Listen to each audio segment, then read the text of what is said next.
What is going on, guys, and welcome back to another episode of Dynasty Dummies, your home for the latest and greatest in college football news and action.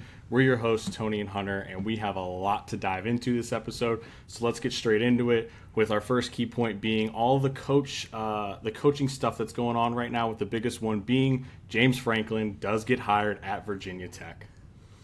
I think that I don't care what happens in the rest of the cycle, this is the best hire of the cycle, as much as this pains me as a JMU fan.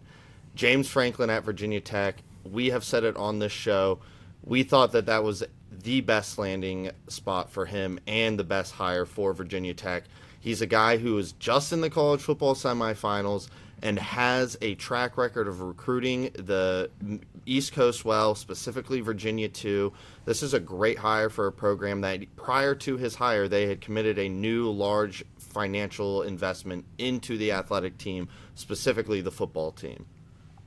It's going to be great for Virginia Tech.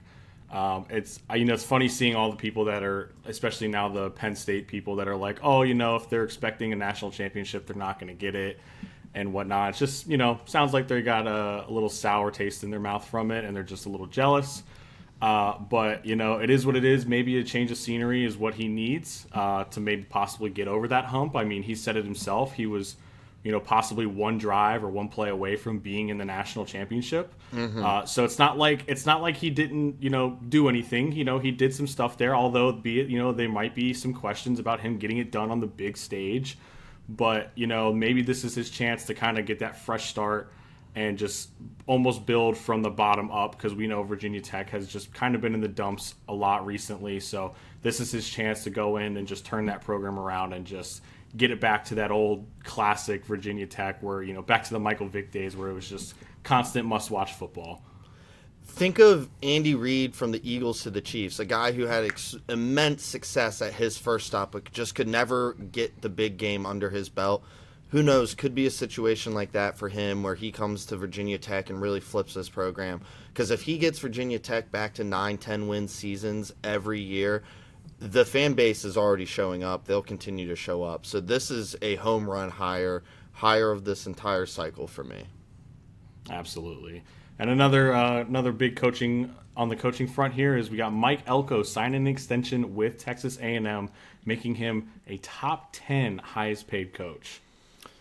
Definitely the trend that we've seen with coach hires and extensions and firings this year, where these coaches that are at big programs are getting these extensions to make sure they stay. A&M locks up their guy for the next however many years, makes him one of the top paid coaches in the whole sport. He's gotten them their first 10 win season and who knows how long. So I think it makes sense to extend him here. And I know the Blitz was really anti-Mike Elko, but now he's all aboard that Elko train.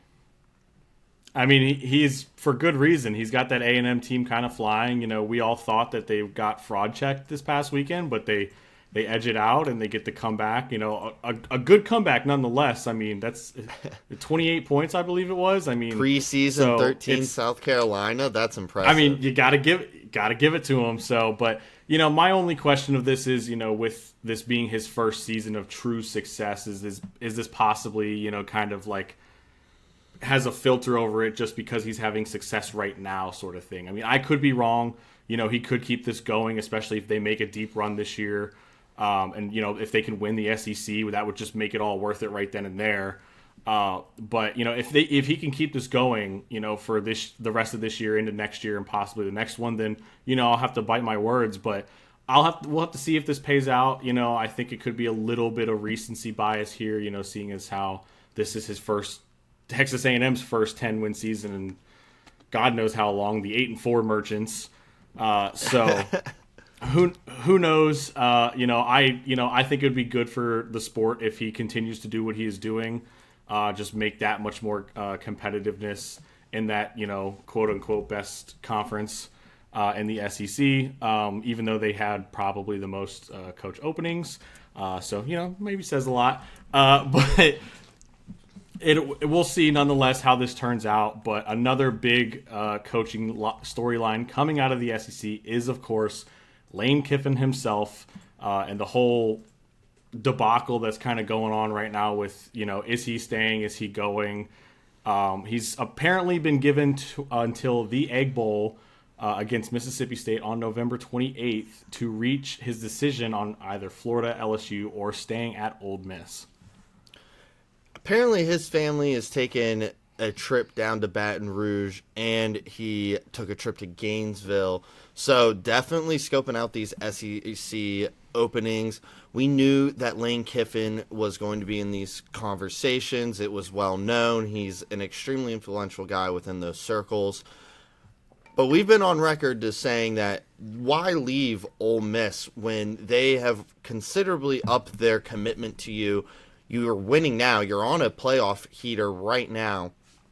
Why move to a new program when what you have right now is great? You're getting the same type of money. I don't see why you make that kind of jump. It feels like at this point it would be a very much lateral jump, maybe even a possible downgrade from where he's at right now. Is in the case of LSU, possibly just because of the kind of the antics that are going on in that coaching search with the governor and all this stupid stuff that's going on. But it really doesn't make a lot of sense. I mean, in my opinion, I think what he is doing right now, and whether it's part of his play on this or whether it's just the media, is that this is extremely selfish, and it just does not look good, in my opinion, where every week, every day, something is being brought up about, are you staying? Are you going? Are you going to be prepared for this upcoming week? Are you preparing for this upcoming week? Are you looking ahead to what team you're going to be coaching? And, the rumor is also flying around that if he decides to leave, he will not be allowed to coach them in the playoffs if they are to make it, which is looking pretty likely that they'll make it, barring a massive meltdown here in the last two games. But, that's just something that if that's being rumored, what are we doing here? Like, you're working all this season, at the beginning of the season, none of this happens. And then the last month, it just completely changes. Where you're like, what? Actually, all this stuff I've been doing, I don't want to do it anymore. I want to go to another team and do it. Like, I just don't like how this is all being played out. Some people are saying that it's all just a spectacle that he's putting on to make it look better. He does like the cameras. Exactly. He loves the cameras. He loves the attention. And, I'd almost be willing to say I think the only job he'd be willing to immediately leave for is that Alabama job. I think we all know that that's what he wants. And, who wouldn't want that sort of job? I mean, Kalen DeBoer getting it was pretty big at the time, and we've seen it's slowly maybe possibly paying off. But, I think that's one of the only places that he would immediately jump ship for. So unless it's some lucrative, make him the highest paid coach and he gets every single small decision ever, I just don't see a reason to leave Ole Miss. I 100% agree. I don't see why he would leave. And if the rumors are true and if he does leave and he can't coach after that, I mean, just a couple years ago, Florida State wasn't able to play in the playoff because of Jordan Travis going down. If Ole Miss doesn't have their head coach, that's arguably even bigger. So obviously that's not going to happen. The committee wouldn't hold them out, but I mean, they're not going to have their coach. It's a crazy scenario, and it's terrible that stuff like this is going to potentially affect the postseason. It would be a shame to see any of this kind of come to fruition where that is a possibility. I think he has it, like you had said earlier, he's got it great there in the sense of if everything goes well, like right now, you're almost guaranteed a playoff spot every single year. So, you go out and you get these wins, especially in, the SEC where it just means more. It's kind of stupid to just think, let me just go lateral somewhere else and, just do what I want to do or just get all the lights and cameras on me. And I don't know if he's trying to do this to take the attention off of his team so there's less pressure on them and more pressure on him. But it really just doesn't make sense at the end of the day. And I guess if this report is true, we'll find out pretty soon here if he's staying or if he's going. Definitely something to monitor, especially with that game being Thanksgiving week. So maybe some unhappy holidays upcoming for Ole Miss fans. So we will continue to watch that. Another head coach that is now making his third mention in a row this week, Maryland head coach Mike Locksley, They have committed to him through 2026, and Maryland does plan to significantly increase the financial support for the football program. I do want to note Loxley has a $13 million buyout, so that could be part of it, but interesting to keep him after 8 seasons where he's 37-47. I'm not saying he's a bad coach. I don't know him that well, so I'm not going to sit here and say that, but it's interesting to continue to commit to him and not try to mix things up. It does seem a little weird that, with how things had gone for them at the start of the season where they were almost on top of the world and everything was going great, and then it just kind of collapsed, that you wouldn't try to look to shake things up, but maybe that little beginning stretch there gave the university and the program a little glimpse of hope of, maybe we can, take this on a long run here, if he just is missing that one thing or like a couple things and you give him one more year, if he can retain this roster is a huge thing, of course. And him being in the Big Ten, I think, is still, a very key point into it where you still have that competition and, all it takes is, getting one conference loss and winning the rest of them, and you're right there in the playoff conversation. So, maybe it's something they're looking forward to, and this could be like your kind of prove it deal that we see a lot in sports where, like, you get that 1-year deal to like, all right, here's your prove it deal to show us that you're legit, and I kind of see this as his prove it deal. He's definitely going to have to prove it in his 9th season next year. So I'm cheering for him. I hope he has the success and brings Maryland out from under the rocks a little bit here. I like when Maryland's a better team. Now, I think it's time to jump into this week's playoff rankings. We'll take a look first here at, of course, the Dummies rankings, the rankings that should be the official ones. So, Tony, hit them with them. Of course, with our rankings is our criteria, like always, where head-to-head does come into a factor, unlike the committees. The weekly results do matter. They all equal the same. Not, week 10 does not mean more than week 1. Vibes of teams, obviously, how they're playing, how they're doing, how the overall aspect of it is. Of course, no hypotheticals whatsoever. Not, neutral field, what this, what's that, what's the line, what's the spread, whatever. And then we're getting, of course, into the season of conference championship games. So teams will not be punished for losing. We'll get more into that, obviously, when it comes time to it. But yeah, so nonetheless, with ours, as a group, I also want to say that, again, this was only 4 people voting on this one. Our 5th ballot, and Edwin could not do it in time because he is over somewhere where he's not supposed to be. But anyway, with ours, not much changing in our top, sort of 4. Other than, of course, Alabama dropping out because of their loss to Oklahoma. Indiana stays at 1. We did have a swap at 2 and 3 with Ohio State and Texas A&M. Again, I think that's always going to kind of be the case here, depending on how you win, who you play. I know you guys were kind of hitting on Texas A&M playing Samford. They probably will not, for me at least, they will not be moving from the 3 spot unless they win by 100. So, of course, Texas A&M, Oregon staying put in their spots, Georgia moving up 1, BYU making a pretty decent jump up 3 spots to where they are now hosting a game. Ole Miss, Georgia Tech staying the same, Utah making a jump up 1 spot, with Oklahoma jumping up 7 spots after their very impressive win at Alabama, and JMU staying in our 12 slot to round out our bracket. I do want to note that there was 3 ties this week. So Oregon and Georgia at the 5 and 6 slot were tied, but the tiebreaker went to Oregon with having the highest rank. They was ranked as high as 4 in Tony's ballot. And then BYU and Ole Miss were also tied. So the tiebreaker went to BYU as they're ranked the highest as well out of everyone's brackets. They have the highest individual ranking. And then lastly, and I think this is the most interesting tie within our bracket, Miami and Notre Dame are tied at the 14 and 15 slot. Tiebreaker going to Miami. because they are ranked the highest in my poll, my individual poll. So 3 ties here that really make it interesting. Some teams that were also receiving votes: UNLV, Louisville, and Western Kentucky receives its first vote of the year here. Very interesting stuff from the Blitz with Western Kentucky, but they are 8-2, and as you'll see later, they got a chance to get a SEC win or maybe even a quality lesson against LSU. So you never know. Anything could really happen here.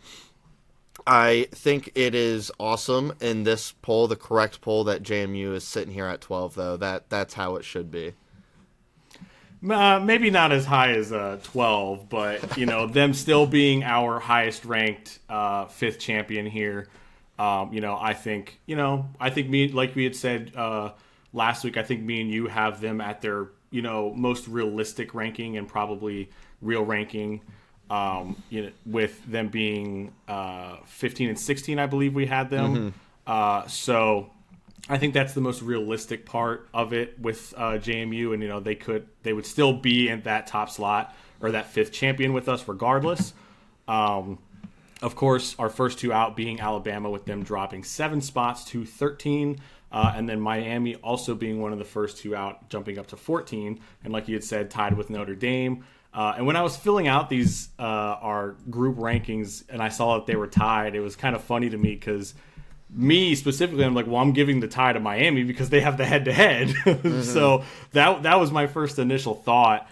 And then it just worked out well. You had them as the highest ranked out of the 2. So it was like, all right, cool. It'll still work out regardless. I would have been itching and seething if I had to put Notre Dame above Miami when they were tied, and I probably wouldn't have, and just said I'm putting Miami ahead because they have the head-to-head, and we would have had to deal with that discourse. Well, I'm calling out the Blitz because Blitz has Notre Dame at 14, Miami at 15.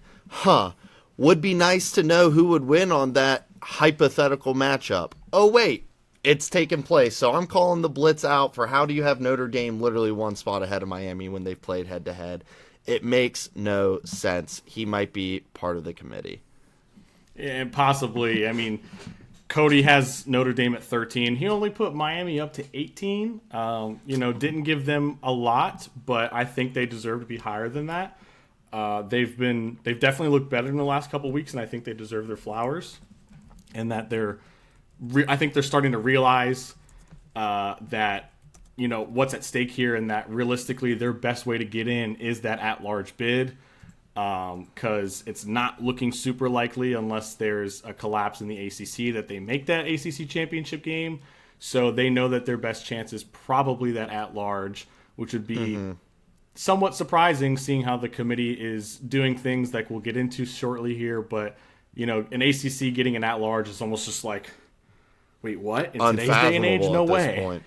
It's crazy. So who knows? We'll see. I think they have a good chance here, and they're going to need some help as well. But with our group rankings, of course, we got 4 new teams joining in, with Tulane jumping in at 20.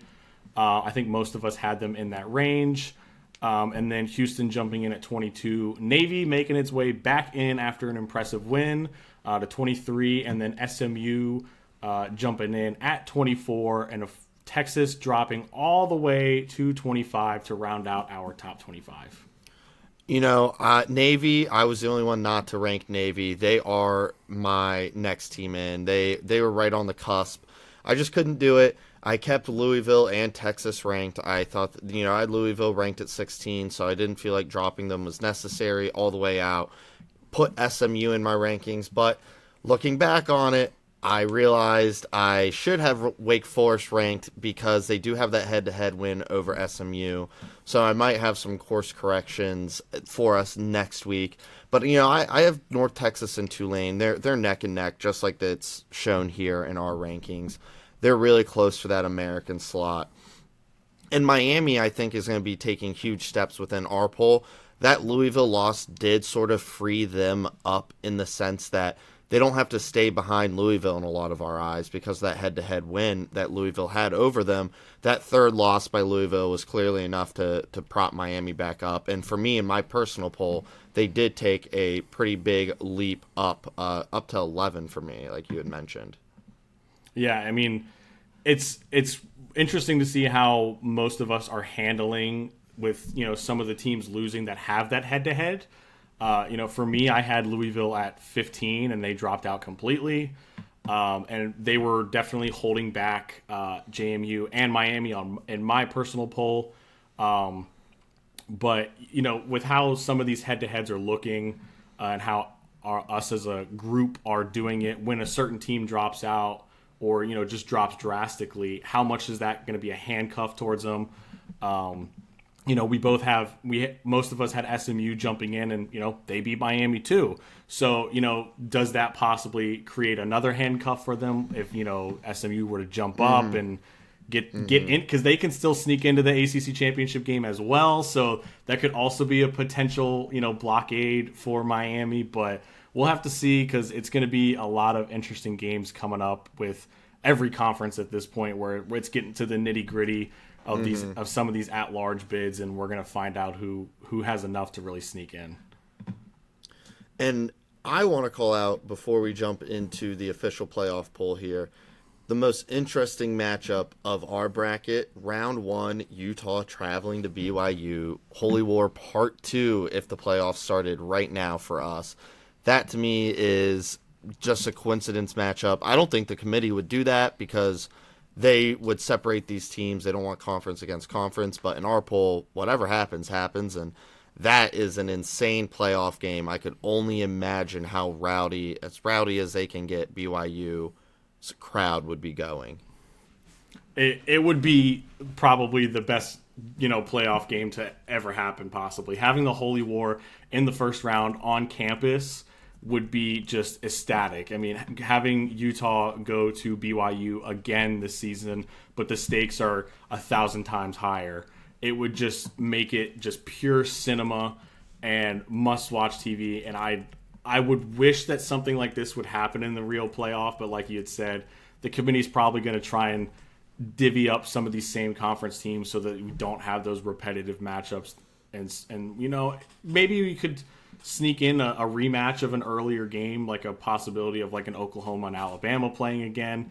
Something like that I could maybe see for them to try and push someone's agenda, saying like, oh, it was a fluke, 9 times out of 10 Alabama wins. But, nonetheless, like for the most part, I would think that they would try to look to make it, outer conference games where they're not playing the same teams over and over again. Because, I don't think anybody would want to see 2 SEC schools play and then go play in the next round against another SEC team and whatnot. It would just kind of be, it would defeat the purpose, and, the agendas would make it even worse of, the SEC has to play the SEC, so it's harder for them while everyone else gets an easier game and whatnot. I don't even want to imagine that. So the discourse would be disgusting.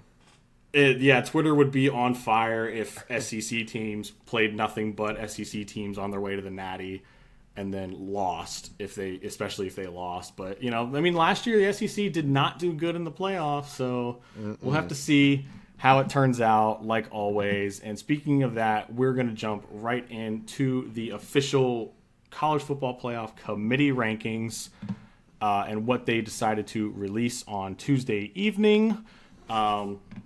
Again, with theirs, not much moving in the top 3 or at all, actually. They're all staying the same in Ohio State, Indiana, and Texas A&M. 4 through 7, however, they all jump up 1 because of that Alabama loss, which is, pretty big in my opinion, for them to show that loss is a loss. It's not a lesson. They dropped them all the way down to 10. So I think that shows that they're willing to, mess around with these at-large teams and show them that your losses are kind of, weighing a little bit. I feel like it might be the opposite of that because they kept them within that cut line of 10, which we know for this year is going to be vital because 11 and 12 are probably getting squeezed out by the ACC and Group of 6 conference champions. So to me, it's almost a pseudo loss where, yes, they dropped significantly, but they still stayed within that cut line. So they weren't punished as much as they could have been. No, I was literally getting ready to say that is that, they did drop them a little drastically, but they still made that cut line, like you had said, where they're still in that 10 slot. And like you had said, that 11 and 12, it's looking likely is not going to make the cut, barring Miami that we see here, how they have them as the ACC champs and getting that auto bid, but it's not looking likely that's going to happen. So I think the biggest sort of thing here, at least for Miami's sake, is they're seeing that they are making their way up, which is a good thing for them, obviously. And seeing someone like an Alabama lose and drop that many spots is going to help Miami pretty drastically because they know more than likely they're going to have to get that at-large bid. And being, sneaking in right now as the quote-unquote conference champion, they know that there's work to do. And, of course, rounding it out, my Green Wave, just getting that last spot, that 12 seed, that's, of course, going to be probably the biggest talking point today, and understandably so. We will definitely get into it. Save that for last so we can commit the time to it. we will get into that very soon here, but they do put them in as that 5th champion, which is pretty massive at this point with how things are playing out. Of course, first 2 out being BYU and Utah at that 11 and 12, and they also moved up a slot. Vandy kind of hanging around at 14. I think Reese Davis had kind of said it best on the playoff show where I think we're seeing their ceiling of how far they could possibly go. Unless there's drastic results, I really don't see Vandy getting that much higher. USC jumping up to 15, I think is huge for the sake of Oregon. We'll get into that a little later when we cover some of the games. But it goes to show that, they're giving them a little bit of respect here and also possibly pushing that Notre Dame narrative.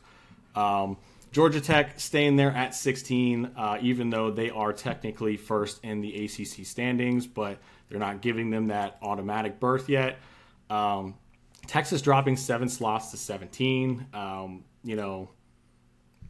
Kind of, I don't know what they're going to do with them because they have that glaring by game. The committee to start with, so absolutely. I mean, they had them at 10 last week, I think. Mm-hmm. So, yeah, I think what's looming for them is purely that last game against Texas A&M.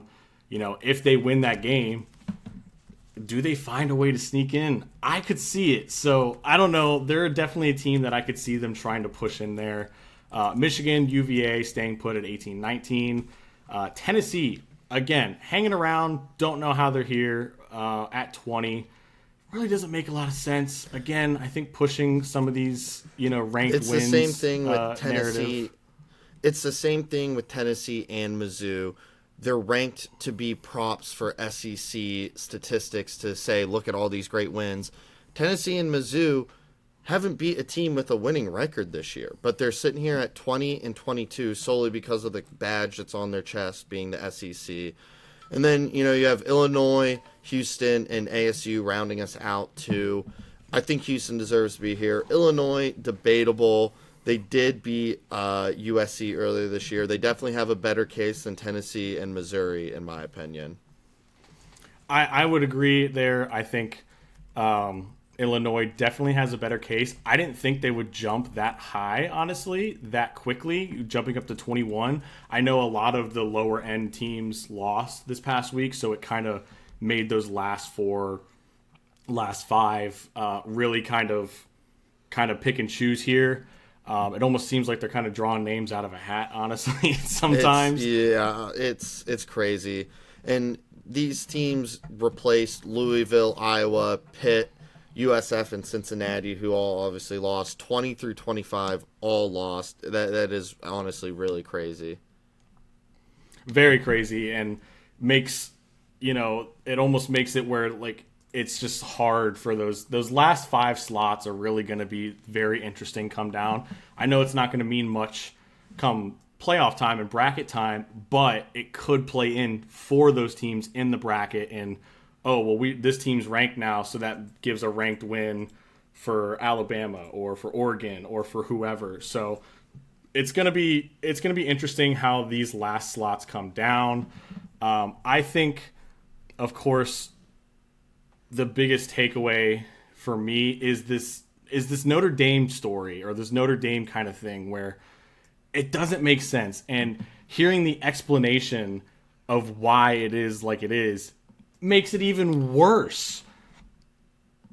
It's the most frustrating thing imaginable. Notre Dame is in the playoff right now because of their brand. They're 1-2 in ranked matchups. They're 2-0 against a group of 6, 7-0 against Power 4 teams. But these Power 4 teams are combined 8-48 against other Autonomy 4 teams. So they haven't had the main wins, and the damning thing for me is how they're relating it to Miami. 2 teams with extremely similar resumes that have played head-to-head, but they won't consider the head-to-head because they don't have them ranked close enough. The commissioner literally got on national TV and said that Miami was knocked for having 2 unranked losses, that being Louisville and SMU, who honestly aren't that bad of losses, compared to Notre Dame, who had 2 losses by 2 top 13 teams. They propped Notre Dame up for these losses, knocked Miami down for theirs, when one of Notre Dame's losses is literally to Miami. So they're rewarded for losing to Miami, but Miami isn't rewarded for beating Notre Dame. It's insane. I couldn't fathom it. When he said that, my jaw dropped. I was like, did he really just say that Notre Dame is better because they lost to 2 top 13 teams? Notice how they had to say 13 because that's where Miami's sitting, is at 13. And then saying that, but Miami's 2 losses were to unranked teams that are arguably on the cusp of getting ranked. I mean, SMU is 2 wins away from possibly being in the ACC title game. So you can't really knock that out. Like, I think they're 2 very good teams at this point, and it blows my mind that you're saying, like, okay, so Notre Dame, they lost to these 2 good teams that are ranked in the top 13, being Miami at 13 and Texas A&M at 3. And then, but, we'll just forget about Miami beating Notre Dame and just say that they have 2 bad losses, which is absurd. Like, you're just completely discrediting the head-to-head altogether. And it's like, why are we playing these games then? Why are we playing the games? Because even if you look at the comparisons of the teams that they both played NC State. Miami beat them by more. And it's like, what is the data point being used to compare these 2? Because he said they're not in the same competitive pool. How are they not in the same competitive pool? I don't understand why Notre Dame is all the way up at number 9. What have they done to be there? They started the year off 2-0 and yet stayed inside the top 20. They were never punished for losing, but Miami has been, even though they have the head-to-head. It is crazy to me that Notre Dame is continuing to be high in these rankings. I think Notre Dame may be in that situation like Vandy where they've hit their ceiling. So maybe we start to see them slide back down towards Miami. But I don't see Miami getting ranked high enough to be near Notre Dame for the head-to-head to matter. So their only shot is for Notre Dame to slide back to them so that they can hop them with the head-to-head.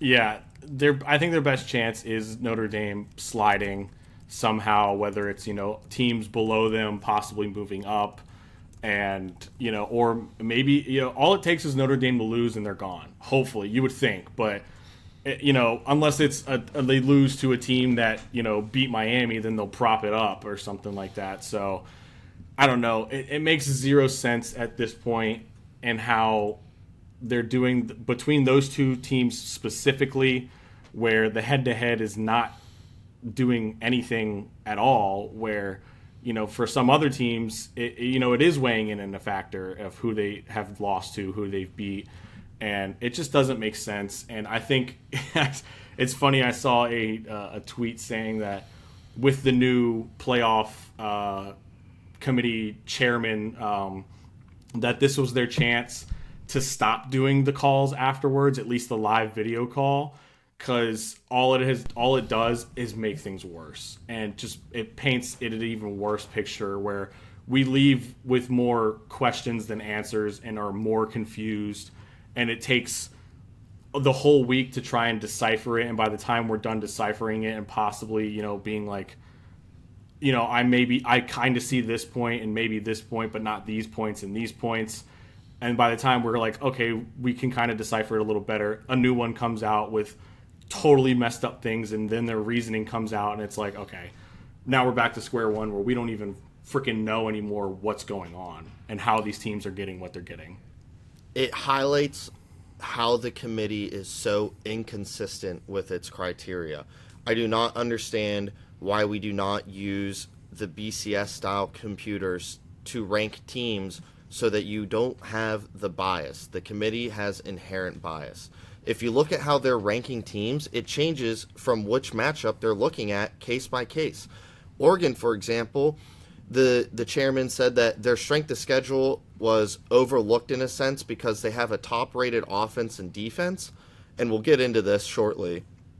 But JMU was knocked heavily for their strength of schedule, but they have a top 5 defense and a top 20 offense, and but that's not enough for them to be credited for just playing really good football regardless. And Oregon, again, they're giving Oregon credit for beating Penn State. That is what the committee said, that Oregon is getting credit for beating Penn State despite their fall off. So why doesn't Georgia Tech get credit for beating Clemson, or Miami for beating Florida State or Florida? These are teams that at the time they were great wins and they have since fallen off. Why does only Oregon get credit for beating a team like Penn State and not Georgia Tech with Clemson?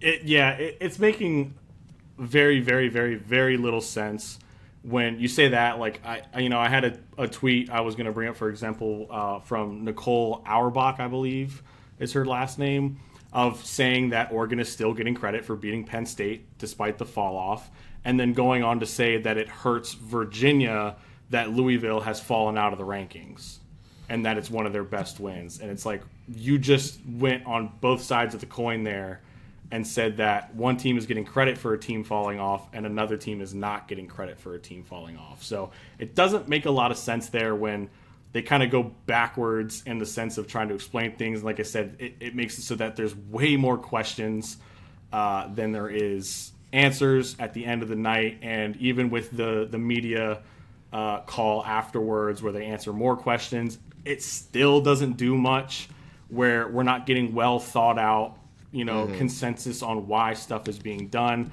And to go into where you said about the bias, like, there's always going to be bias with it because we have acting athletic directors for schools on the committee. What are we doing? Like, you're trying to say, like, we're going to do this because, let's make it a committee. And then on that committee, let's put, 3 SEC acting athletic directors with 2 Big Ten, 2 Big 12, 2 ACC, or however many it is. And let's have them do the rankings, and let's have them put in their top 25 and see how it goes. Like, that doesn't make any sense. It is so frustrating to watch, and these guys are just floundering too with it. The inconsistency is so clear, and that, I believe, stems from bias.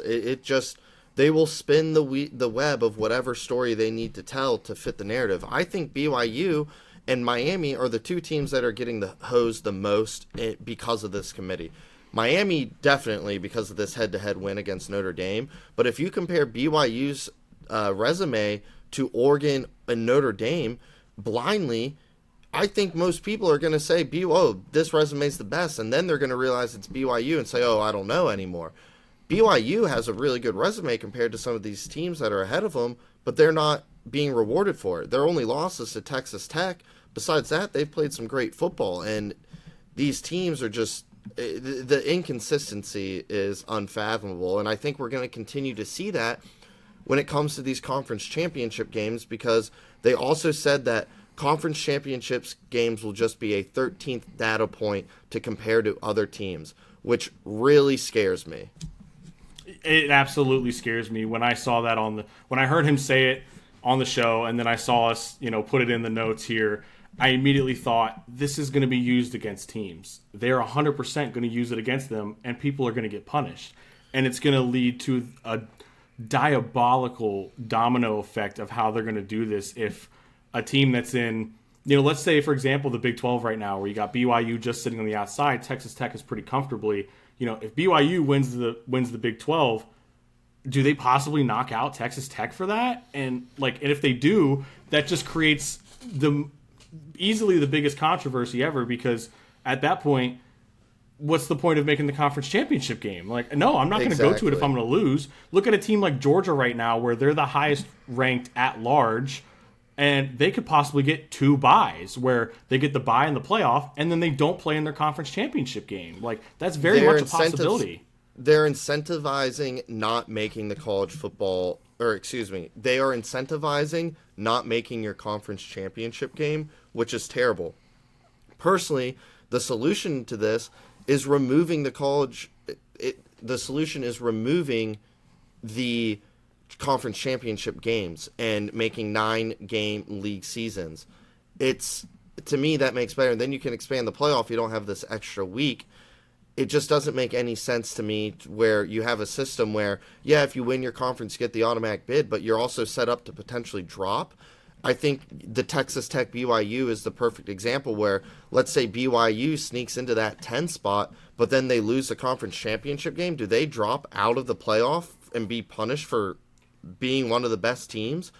Last year, we did see them keep SMU in despite the loss to Clemson in the ACC championship game, and that was the point of contention of, well, Bama should get in over SMU now, but how can you punish a team who lost a conference championship game over a team who didn't even make their conference championship game? They set the precedent last year, and the SEC chanters were mad about that, and I think this year the chanters have been loud enough where the call from the top has been made, and if an SEC team is on the bubble, they are going to be able to jump a team regardless of what happens and they lose their conference championship game.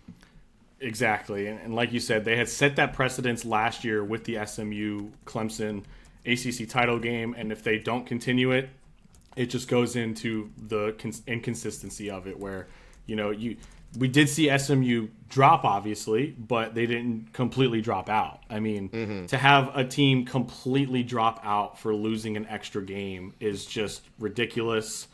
It makes zero sense, especially if they're in that sort of mid-range, that, possibly 7 to 10 range.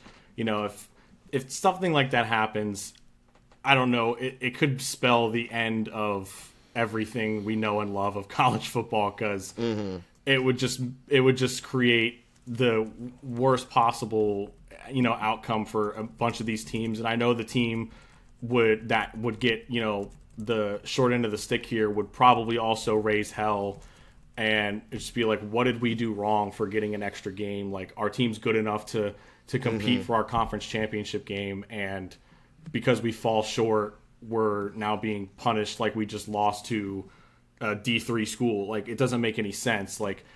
I just hope it doesn't come to that where the committee has to come to that decision and they decide to punish a team hard enough to where they fall out of the playoff. And because if it does, I think we're going to see a lot of changes on certain things, because I know, certain, possibly conferences and teams and, ADs and whatnot could, call for a change. And I know we've recently a lot, especially with this playoff talk, we're seeing all the talk of, the Big Ten, I believe it was, introduced the idea of a 24-team playoff. So we're already seeing the possibility of even more expansion and even more change. So who knows what this will lead to.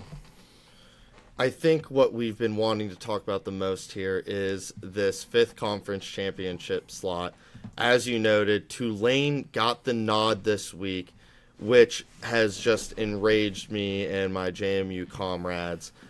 You can do the L all you want. You're the same guy who has JMU ranked well ahead of Tulane in your own rankings, so you might be happy with it. That doesn't mean you agree with it. So you can be all crazy happy as you want. Just know Guess that who's in the playoff? You're a thief. You're a thief is what you are. We had some interesting points, though, come out of this from the post show media call. Once again, they refused to talk about this on air. Katie Harper, JMU beat reporter, reported that the committee said that they gave credit for the American for being a top-heavy conference, and they added that the committee enjoyed that Tulane went out and played Duke, Northwestern, and Ole Miss, and that their wins against Memphis and ECU really helped them. But to me, it's just crazy that they're getting credit for just playing Power 4 teams, even if they aren't even good teams. Duke and Northwestern aren't even better than ECU and Memphis. They're not good wins. Those teams are 500, and then they got boat raced by Ole Miss, so they're getting rewarded for getting 2 mediocre wins at best, getting absolutely trounced, and then they're completely sweeping up this UTSA loss just 3 weeks ago that Tulane suffered under the rug. They got boat raced by UTSA by 22 as well. And it's frustrating for them to say that they have a lot of respect for JMU, but holding us out compared to Tulane. Obviously, the biggest thing with it is the biggest talking point that they've hit on when it was asked about the comparison is that strength of schedule. And, we're both on record of saying we think the strength of schedule is ridiculous. I mean, your kind of strength of schedule makes no sense at the end of the day because you're kind of banking it off of, possible like preseason hype, recruiting, and just stuff. So it's always going to possibly change, but the strength of record to me is, and I think all of us agree that that's the more realistic of the two, metrics that kind of get thrown together with the strength of schedule and the strength of record. And I think that talk of the scheduling, the P4 games, to me, I understand it where in the sense of, technically, P4 G6 is made up terms at the end of the day, where, people will live and die by them always, but at the end of the day, they are technically made up. But to see that they're using it so heavily for these G6 teams now is really interesting, seeing as how, like you had said with the Duke and Northwestern game, not great, not like stellar, P4 wins, not bottom of the barrel, but kind of like that, could have been better, could have been worse sort of thing. And, what that's telling me as a, G6 fan, and I'm sure JMU's probably getting the message as well, is you don't have to schedule these, big games. We don't have to schedule an Ole Miss ever again. If we don't want to, just go with these, sort of mid to bottom barrel P4s and you're going to get the credit for it. And it seems like it's taking in a lot more weight than it should. Understandably, 2 of the 3 were wins. Great. But at the end of the day, the only one I would consider to be a good to decent win is the Duke one, just purely because they still have that chance of winning the ACC. But with that loss last week, it kind of threw them out. There's still slightly a chance, but not going to happen. Just because they're in contention doesn't mean they're a good team, though. No, I'm not saying that. I'm just saying that was the only one that I was sort of I don't want to say clinging on to, but saying that could turn out to be a good one. It could have turned into a really good one. Yeah, yes. Yeah. It had the potential of turning into a really good one that would have propped them up more. But with the recent loss, obviously not going to. But to see how much weight they're giving these P4 games just shows that, scheduling them means all the more. Even though when it comes to, P4 teams scheduling, like a Texas A&M scheduling a Samford, they don't freaking care. And it doesn't make a lot of sense. Again, and you can tell that the inconsistency in the committee. Exactly. And I think I was going to say, I think we can both agree that I think North Texas, Tulane, and JMU should all be ranked by the committee. To me, that only Tulane being ranked is even crazier because I'm not going to sit here and lie and say that JMU is some infinitely better team than Tulane. I do think objectively they should have the nod over them. But to not have any of these teams ranked is crazy. To only have one, it's setting that dangerous precedent of they're not going to allow a Boise State to happen again. They're going to keep the group of 5, the group of 6 teams on that back shelf so they can never get too powerful unless if you have a team that runs the table. And it's frustrating because the message they're sending to me feels like they're saying, okay, if JMU had just gone and beat Purdue this year, we would be in ahead of Tulane because for some reason, because Purdue is a power team, it would make us look that much better, which to me is just asinine. But what's so frustrating to me is this strength of schedule talk that they have. I do understand looking at it, and I understand that it is a metric they're always going to look at. It holds some value, but I don't think it should be overvalued, just like strength of record, like you said. However, strength of schedule is not something you can control. Strength of record is. Strength of schedule is solely based off of what other teams do. You can't control that. Your strength of record is calculated by what you do compared to your strength of schedule. So the stronger your strength of schedule is, the more you're winning and the more you're winning by. You know, you're boat racing teams that you should be, you're beating teams that you should be. That matters more. JMU has a strength of record of 24 compared to Tulane's 25. So they're neck and neck. Our strength of record is 119 compared to 71, but we're doing what we're supposed to in these games. You can control your quality of wins, but not your strength of schedule, and that's the frustrating part. It's very frustrating because I'm with you in the sense where I think both of those sort of things almost we see they're holding a lot of weight, and it definitely holds more weight for the G5, G6 teams, obviously, because you know you're basically being JMU's basically being punished for the Sun Belt just having a down year. And I think the last few years the Sun Belt was the best group of 6 conference, but now it's being talked about like it's the MAC. No offense to the MAC, but they're just having a down year, and JMU got unlucky with their scheduling. Washington State was top 25 last year. Liberty has consistently the last 4 years been a top group of 6 team. Bad year for them. They just got unlucky with who was on their schedule, but they've been beating teams the way that they should be, according to their schedule and strength of record. And I think this could possibly, change drastically how teams like a JMU, a Tulane, Memphis, USF. I mean, we saw with USF this year in their schedule, like, before they lost to Navy, like they had those hard games and then they won them, and that if USF doesn't lose the Navy, it's theirs to lose. I mean, it was already theirs to lose, but like they're in the driver's seat by far, and we don't even have this conversation. But it just goes to show that one game drastically changes everything, and that could happen for either team here. Where if Tulane drops it, they're gone, and then if JMU drops one, they're gone too.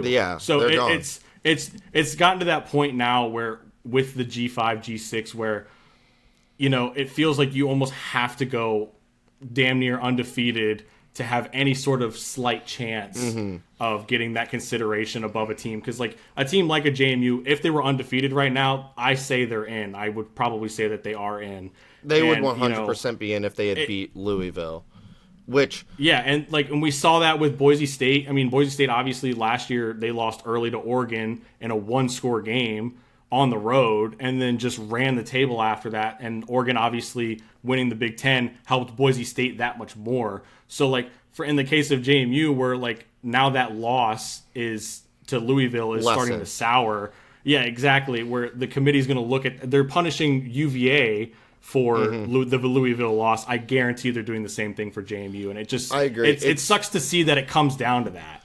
It's frustrating because JMU lost 28-14, but if you actually watched the game, it was not that it wasn't a 28-14 victory. It was tied going to the fourth quarter. JMU was controlling it until then. JMU ended the game on the 1-yard line, could have scored to make it a 1-score game, didn't. JMU's being punished for a close loss, but Tulane and I presume North Texas as well aren't going to be punished for getting absolutely blasted by teams, no offense in Tulane's case, by a pretty shitty UTSA team, no offense to UTSA, and Ole Miss. I understand Ole Miss is great, but you still got blasted by them. And they aren't being punished as much as JMU is, even though the last month, if they're truly something they say is they look at the eye test, I think if they were actually watching Group of 6 football, the eye test would show that JMU has been the best Group of 5 team for the last 5 weeks. They've been blowing teams out and winning. Their offense looks great. It's just frustrating to see, and JMU, this ranking confirmed that JMU cannot control its own destiny at this point. JMU has to have, in my opinion, the most likely scenario is they need to have Tulane and Navy lose one of their next 2, and then North Texas not to win the American and have a 3-loss American champion. Obviously, if North Texas loses one of their last 2, that would be a great help. But they need a 3-loss American champion or potentially a 2-loss North Texas American champion to get in, and they have to win out. It's not an ideal scenario, and it highlights what we've talked about this year of it just being the setup is wrong, where you're going to tell me you keep a 12-1 conference champion potentially out of the playoff. The system is not right if that's the case. It doesn't make a lot of sense. And, I said it, I believe, 2 weeks ago when the first playoff rankings came out. And then I think I said it last week as well, where when they ranked Memphis for kind of no reason as that 5th champion, I thought that said a lot. And then last week with it being USF, I thought that also said a lot. I thought that was basically telling me that, whoever comes out of the American is going to get in there unless, like you had said, unless it's a possibility of a 3-loss American team that could absolutely throw a wrench in it. But if things go the way they are going, then I think that it's more than likely going to be an American champ. Like you had said, where JMU doesn't necessarily control their own destiny. It's very obvious now that Tulane does yet again, where they are in the driver's seat. All they have to do is win out, host the conference championship game if they win out, and win that, you're in. It's guaranteed. So I know that's a lot to say right now, and I know everyone's focus, like yourself, is this upcoming game. You can only control what's in front of you. So without further ado, we're going to jump into our teams' games for the week, with Tulane traveling to Temple this Saturday at 3:45. Simple enough. All it is, win the game. That's all you need to do from now on, is just win. But what I've said last week, and I'll say again this week, is put teams away. Being able to put teams away, I think, will start to weigh in soon here. And you never know. I mean, it could, if JMU goes in and just destroys Washington State and Tulane pulls out another, one possession, small 2-possession game, then it could end up weighing. Who knows? But just all it comes down to is just win, and you're fine. That's the obvious message going into this week and the next week as well. Looking for the Bayou Jew yet again to just showcase his ability. I think he has absolutely propelled this team to a better team. I think he's had his off games, absolutely, like that UTSA game. He was just absolute dog shit. And that happens. I can't sit here and say that it doesn't happen. It's bound to happen at some point. Everyone's got their shit game. But look for him to just keep controlling the ball, making the good plays, not being too risky with it, throwing into crowded stuff that's unnecessary. But I need to see the receivers yet again just show out like they have been last week. Again, receiver by committee, where it seems like every throw is to a whole new person that I've never heard of.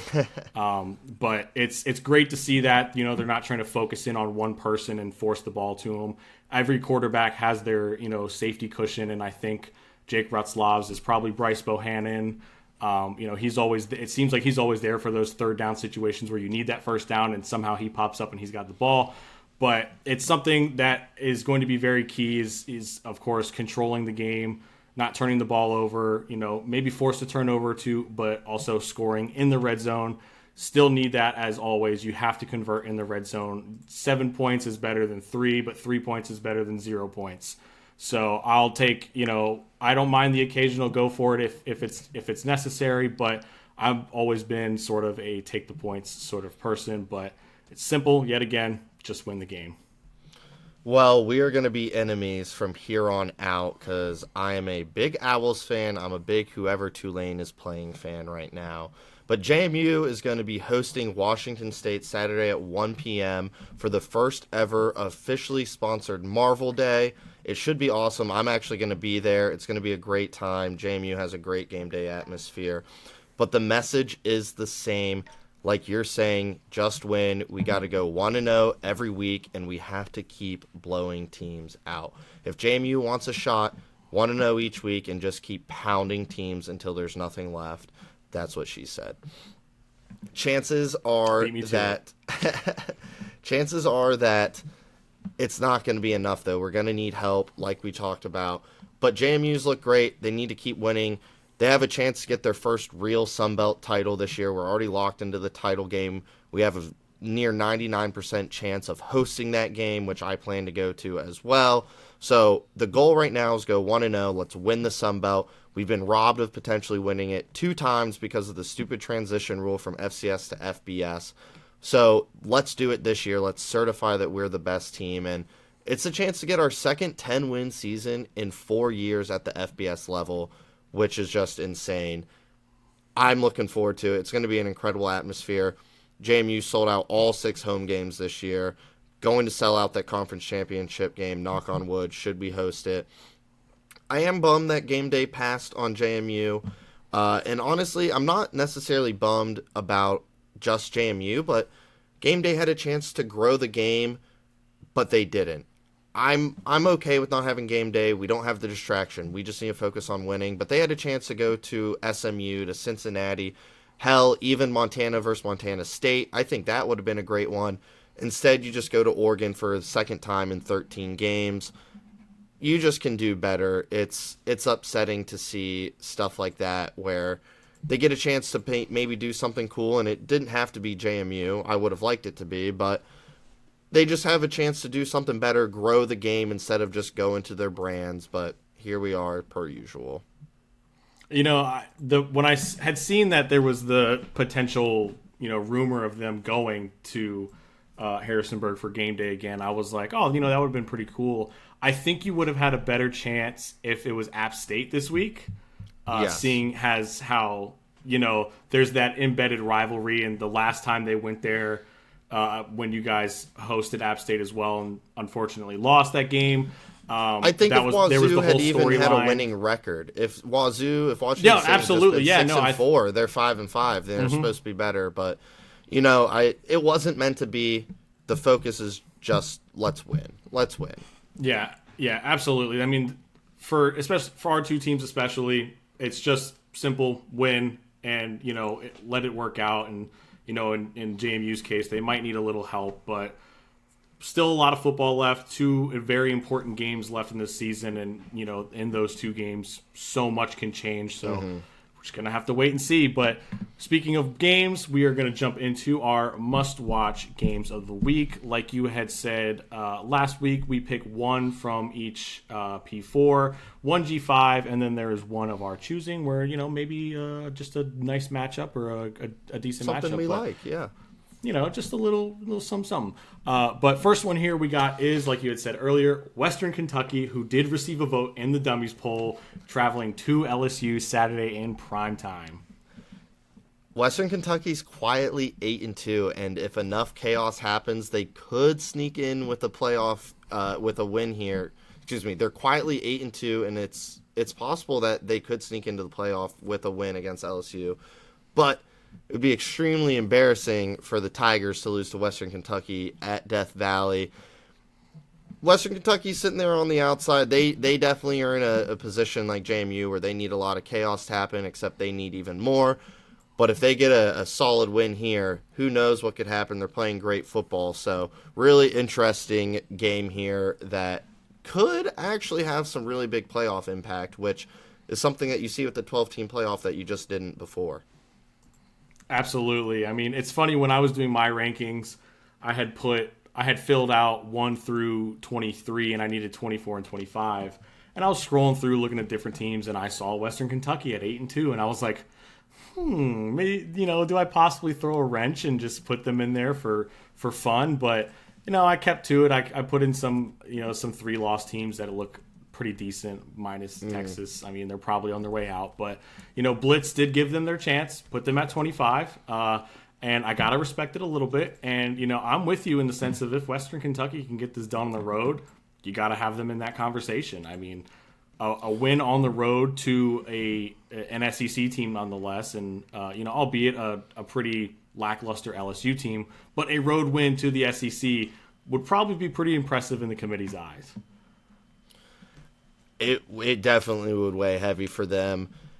I if they somehow got in over a 12-1 JMU, I would quit football, everything, and never watch again. But let's not waste any more time. Tony, who do you want in this one? I want Western Kentucky, but I think I'm going to go with LSU. I just think it's probably just going to be too much for Western Kentucky to get it done on the road to the Tigers, and it is what it is. But I just think it's just one of those things where LSU trying to schedule that late season quote unquote easy win that the SEC loves to do. I'm going to make it short and sweet. I'm with the Tigers on this one. I don't think Western Kentucky's going to get it done.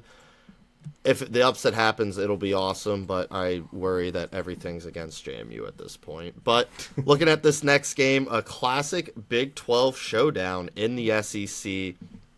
Mizzou traveling to Oklahoma Saturday at noon. Really the only SEC matchup with a heartbeat this week, and a chance for OU to cement a playoff bid with a big win against Mizzou, a team the committee ranked almost to feel like they're setting Oklahoma up for another ranked win. Absolutely. It feels a little weird seeing Mizzou have a number next to their name yet again, but we know how the committee does it. Oklahoma really proved a lot of people wrong last week with that big win on the road to Alabama, and albeit not playing fantastic throughout that game. I mean, their offense was a little lackluster, but their defense came through. 87-yard pick six. That always helps when you get those unexpected scores. So we'll have to see how it eventually turns out with Oklahoma and how much the last week's win can weigh into their playoff implications. But they got to win out to do it, and it's going to start with a somehow ranked Mizzou team. And John Mateer yet again going to be in the forefront. Is can he kind of keep it going? He didn't look terrible, but didn't look great last week. So we'll have to see if he can find that spark yet again and get them. Propel them even further, because they're going to need it at this point looking at the at-large. I think the biggest question for this one is if Mizzou quarterback Bo Pribula will play. He's currently doubtful. Unlikely he's going to play. If that's true, then Ahmad Hardy is really going to need a masterclass from the running back position to get this upset. I think I'll just go out and say it. I'm going to take Oklahoma in this one. I think they're going to get it done at home. I think Mizzou's a team on the down spiral. I'm surprised to see them ranked by the committee. However, I worry about Oklahoma's chance in the playoff without a running game. They've lacked it all year. Absolutely, I'm with you there. We've harked on it since week one, where we said that if they can establish that run game, it could really help, especially in the John Mateer front, where he's not looking to his fullest quite yet, and possibly won't.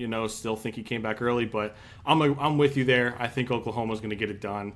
I think riding off of that momentum of last week, where their defense really helped them in that game, will propel them this game, and their defense is going to get those big stops yet again, possibly a turnover or two, and just set the offense up for success and make their lives easier. I think this game has a chance to get interesting, but I think Oklahoma is going to be able to handle business. Our next game here, an ACC matchup, Pitt taking on Georgia Tech in Atlanta Saturday night, 7 p.m. Eastern.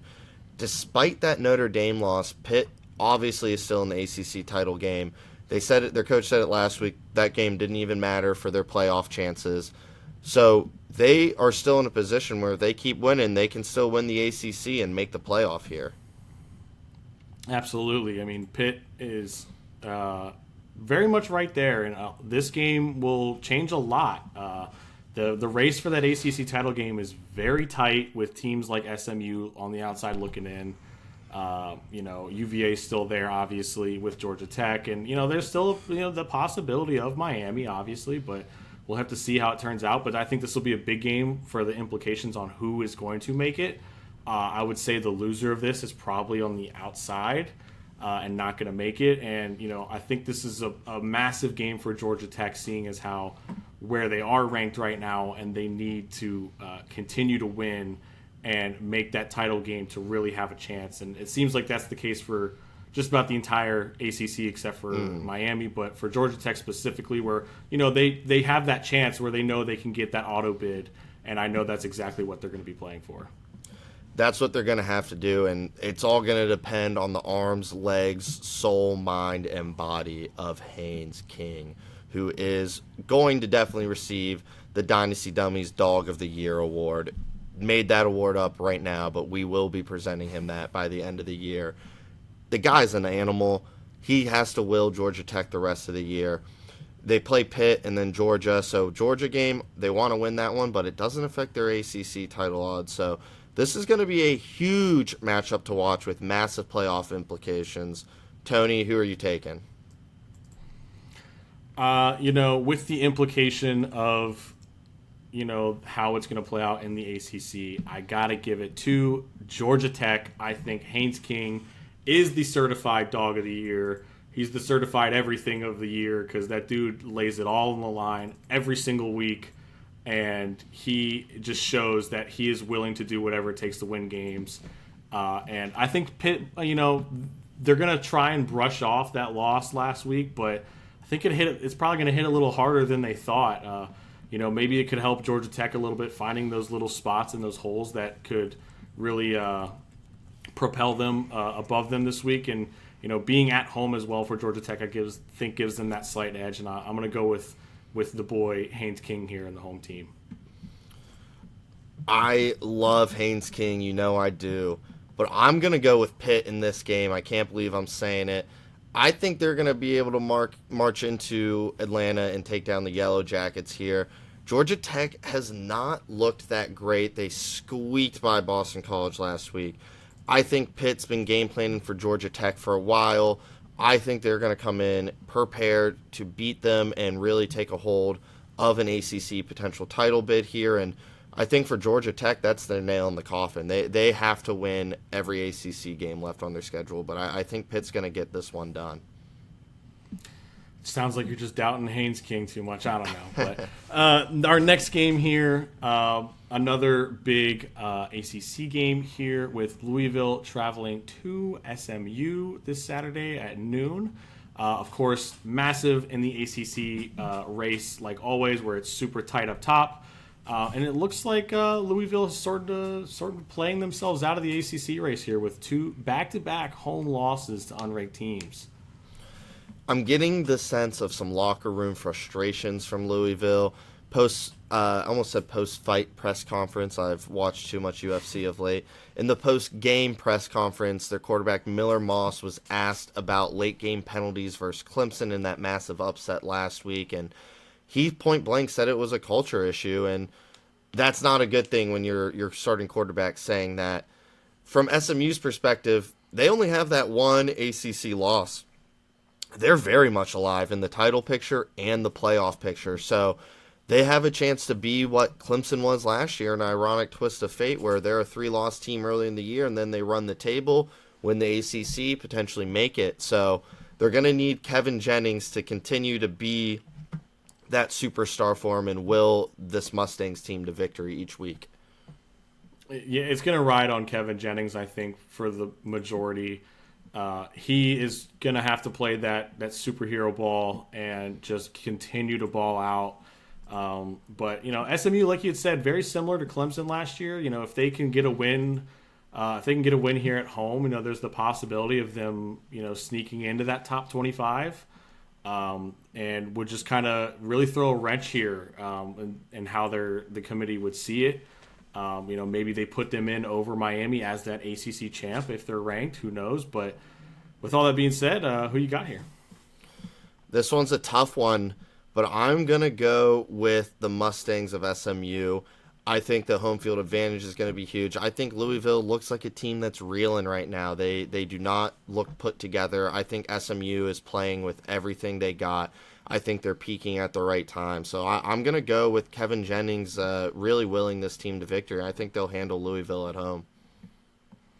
I'm going to have to agree with you here. I think that SMU is playing for their lives right now, and they know what's at stake, and they know that they can absolutely make a difference here in the rankings and how things are going to fall by propelling themselves into that ACC title game and, possibly playing spoils to a team like a Miami or a Georgia Tech or something like that. So I think they get it done at home as well.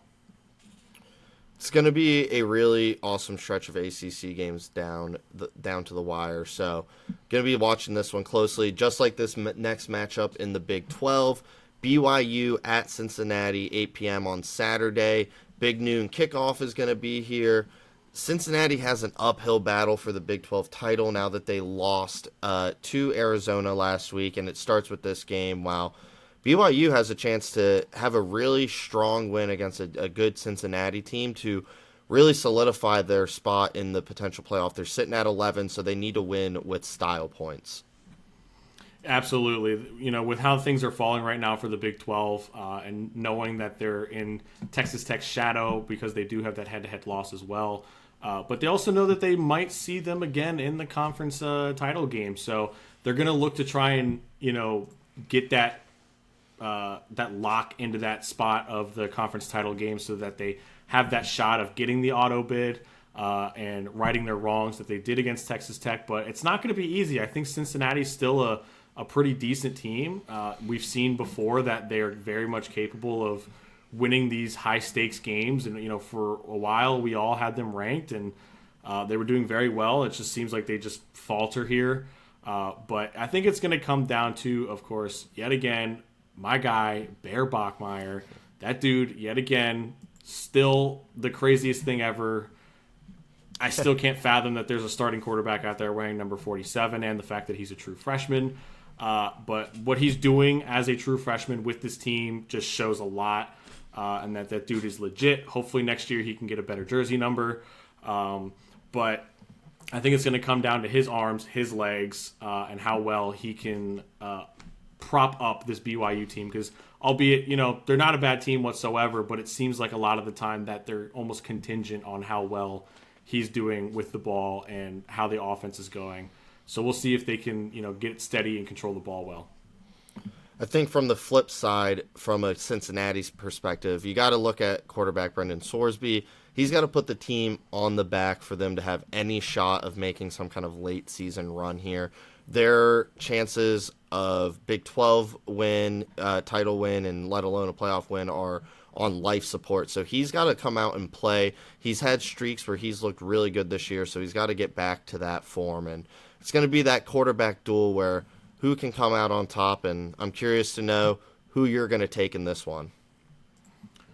I think I'm going to go – I haven't picked against them yet. I'm not going to now. I'm going with BYU. I think they'll have enough to get it done. Look for their running back to go off and have a good game. LJ Martin, he's had a sneaky good season, and I think he could be a deciding factor at the end of the day with how well that BYU gets it done, but I think they get it done on the road. I'm going to agree with you here. I think BYU is a team that they had that rough speed bump with Texas Tech, but I think they're going to handle Cincinnati. They're going to win this one handedly. I think Cincinnati has overplayed their hand a little bit this season, and BYU is going to bring them back down and really put that nail in their coffin for this season.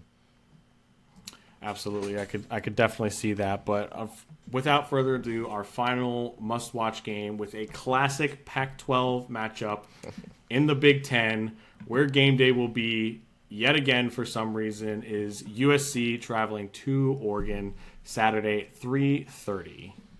I'm not going to harp anymore on the game day stuff. I said my spiel, but for these two teams, it's a chance for both of them to make that end-of-year statement to the committee. Can USC or Oregon send a message? It's going to be massive for both teams. We've seen that with USC this week in the committee rankings that they got propped up. They're now sitting inside the top 15. And Oregon, do they need this win? I mean, emphasis on the need, because if they lose this, they could be on the outside looking in. We've seen with how they're ranked right now that what the committee thinks about, what they've done this season, of course, like we've talked about, where they're getting props for the Penn State win still, but, getting a win against a top 15 ranked USC team, I think would only help them, obviously. And then USC, if they get this win, that just puts them right up into that conversation as well as getting that at large in the Big Ten, because it's pretty much guaranteed at this point. Ohio State, Indiana, they're locks at this point. So that at large for the Big Ten here is starting. It could possibly dwindle out here, and I think at the end of the day, this is possibly the biggest game of the season for Oregon, where it comes down to this is their chance to solidify to the committee that they deserve to be in. I think that this is going to be this is a playoff game in its own sense. I think the winner of this game will jump up into that playoff picture, while the loser essentially is going to potentially be eliminated. I don't think Oregon can really afford another loss, unless if they're expecting a team like BYU to lose again in the regular season. This is going to be an extremely important game. It has massive implications. USC has looked really sharp at points this year. I think they're a really good team. I've talked highly about them, and it's going to come down to this quarterback battle between Oregon's Dante Moore and USC's Jaden Mavia, and who can make that one or two extra plays to get their team over the edge. It's absolutely going to come down to that, and I think more for Oregon as well is that offense. Can they get it churning, get them into that flow where it just seems like they're almost out there for fun? We haven't seen that quite yet since that loss to Indiana, but I think with the types of wins that they have got recently, we've seen how this team has grown a little bit since that loss, and I'm just going to go ahead and say I think they get it done. I think Oregon takes it at home. I think it being at home as well is going to help with that environment. It's going to be popping there. I think they know this with how things fell, that this game, like you had said, basically a playoff game. This is their conference championship game where it's like, got to win this one because we know if it's a loss, we're probably going to be out here. I think Oregon is a really good football team. They're really talented. But I am going to go with the Trojans here. I think USC is going to march in here, and I think they've been playing better football. I think they're going to take it to Oregon and essentially steal this playoff bid right out from under them at Oregon and be able to do something that I don't think a lot of people are going to see coming. It could be a shock to the world, but, for me personally, I think the ups and downs of USC this season could end up, possibly being the factor here, where we've seen them be a very good team, but then we've seen them drop the games that, they should be more competitive or possibly win. But nonetheless, we'll have to wait and see. We got a great slate this week with it coming down to the nitty-gritty of the games, except for, most SEC teams. But nonetheless, let us know what you guys think about our rankings, the playoff rankings, the committee's rankings, who's too high, who's too low. What games are you guys looking forward to this weekend? Feel free to follow us on Twitter and Instagram and TikTok at Dynasty Dummies. Follow our personal Twitter accounts as well at Hunter_Shaw5 and at CronyTony20. And we will see you all next week.